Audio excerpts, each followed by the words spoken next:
Los Angeles की भीड़-भाड़ वाली सड़कों पर अचानक जमीन धंस और एक विशाल गड्ढा बना। देखते ही देखते अनगिनत इमारतें और गाड़ियां उसमें समा गईं। सड़क के बीचों बीच दरारें तेजी से फैलने लगीं और गड्ढा लोगों को निगलने लगा। ईशा, जो तेज और समझदार थी, ने झटपट गाड़ी पीछे ली और भागने की कोशिश की, लेकिन रास्ता इतना ज्यादा जाम था कि तीनों को मजबूरन गाड़ी छोड़कर भागना पड़ा। लोग बदहवास होकर जान बचाने को भागने लगे। ईशा का बेटा कियान एक छोटी बच्ची को बचाने के चक्कर में गिर पड़ा और सीधे उस गहरे गड्ढे में समा गया। ईशा कुछ समझ पाती उससे पहले ही उसके पैरों के नीचे की जमीन टूटने लगी और वो भी नीचे गिरने लगी। सौभाग्य से उसकी बेटी अनवी वक्त रहते पहुंच गई और उसका हाथ थाम लिया, लेकिन जमीन लगातार टूटती जा रही थी। बेटी को बचाने के लिए ईशा ने खुद को छोड़ दिया और गिरती चली गई। वो एक हरे रंग की दरार से गुजरती हुई एक घास से भरी जमीन पर आकर धीरे धीरे होश में आई। उसकी आंखों के सामने एक बड़ी सी चट्टान खड़ी थी जिस पर किसी का हाथ का निशान बना हुआ था। आसमान में एक रहस्यमयी हरी रोशनी चमक रही। बेटे की चिंता में पगलाई ईशा भागती रही और बार बार उसका नाम पुकारती रही। इसी दौरान उसका विवाह का अंगूठी घास में गिर गया। उधर ईशा के पति गौरव को उनकी बेटी का फोन आया और वो तुरंत घटनास्थल पर पहुंच गया। तभी गड्ढे से कुछ अजीब और डरावने पक्षी बाहर निकले और अजीब आवाजें निकालने लगे। ईशा दूसरी तरफ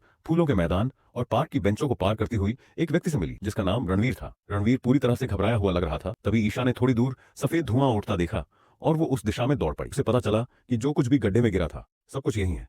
उसका बेटा कियान भी जिंदा और सही सलामत था। माँ बेटा दोनों सुरक्षित थे, लेकिन किसी को यह नहीं समझ आ रहा था कि वो लोग इस जगह पर कैसे पहुंचे। उसी वक्त पास ही एक आदमी मुस्कुराया। जब सब पास गए तो पता चला कि उसे सिर में हल्की चोट आई थी। रणवीर पास आया और उसने बताया कि वो आसमान की दरार से गिरा था। दरअसल हर कोई किसी न किसी दरार से गिरकर यहाँ पहुंचा था और सबके फोन नो नेटवर्क दिखा रहे थे। अब जिंदा रहने के लिए दीपक भैया ने सुझाव दिया कि सब लोग ग्रुप्स में बढ़ जाएं, खाना ढूंढें और फिर उसे सबके साथ बांटें। इसी दौरान राजू भैया और नेहा को खाना ढूंढते हुए एक बैग में भरा हुआ नशा मिला। इसका मतलब था कि इस ग्रुप में कहीं कोई ड्रग्स तस्कर भी है। वहीं कुछ लोग चालाकी दिखाने लगे, खुद के लिए खाना छिपाने लगे। उनमें से एक तो पुलिस वाला भी था। कियान ने इस पर उसका विरोध किया और दोनों में बहस हो गई। ईशा वहां पहुंची और माहौल शांत कराने लगी, लेकिन तभी उसने कुछ और ही देख लिया। एक प्राचीन जंगली भेड़िया उसके सामने खड़ा था।